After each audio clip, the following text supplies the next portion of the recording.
We've been hearing for years now that China is cheating, that they've rigged the system, broken the rules, stolen their way to prosperity. You'll hear terms like forced technology transfers, intellectual property theft, state subsidies, dumping, currency manipulation. And yes, these are serious issues.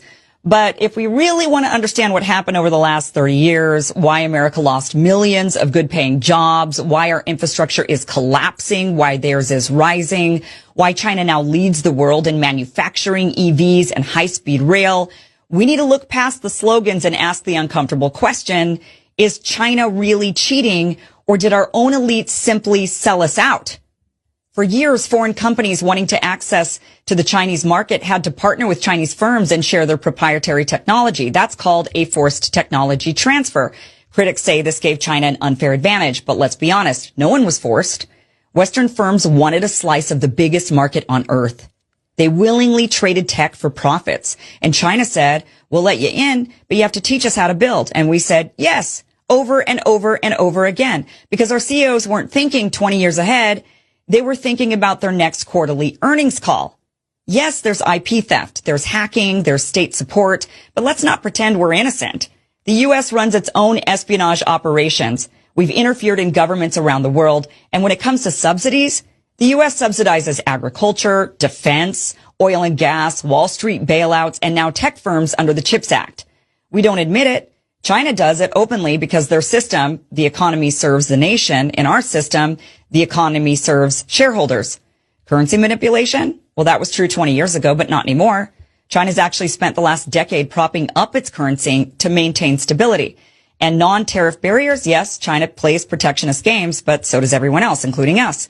We ban chip sales, restrict Huawei, embargo countries, and rewrite financial regulations to serve American interests.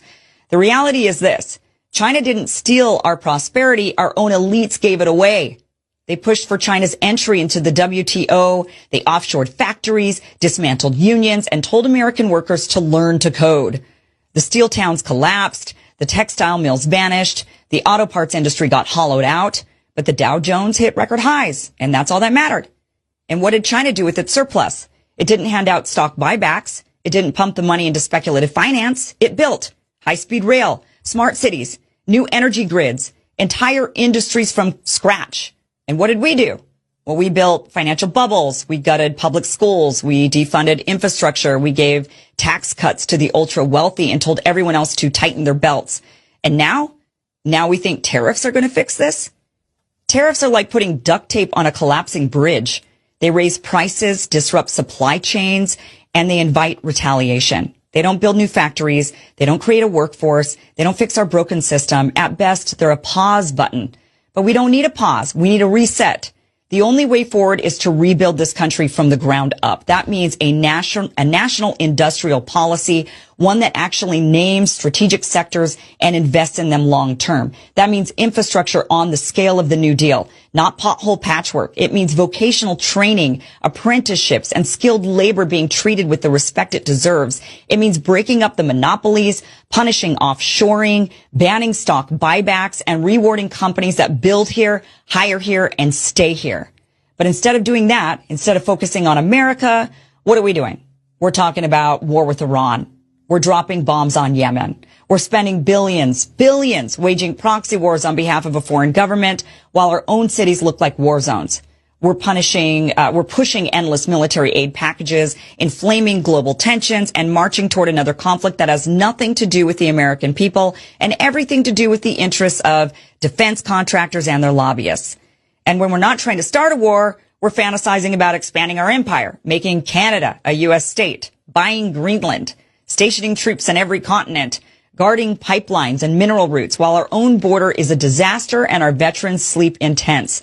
This isn't America first. This is empire first, globalism first, elites first. If we really believed in putting America first, we wouldn't be policing the world. We'd be rebuilding our country. We'd have the best rail in the world, the cleanest water, the strongest power grid, the most resilient supply chains, the best educated workforce, the most secure borders. But we don't.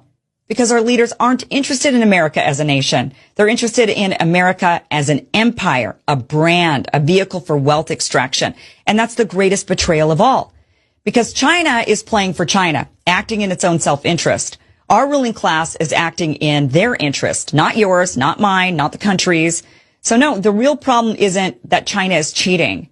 The real problem is we've been lied to by the people who sold us a dream they never believed in, who hollowed out our middle class, who told us it was normal to work 3 jobs and still be broke, who mocked the idea of rebuilding this country while cashing checks from companies that sent your job to another continent.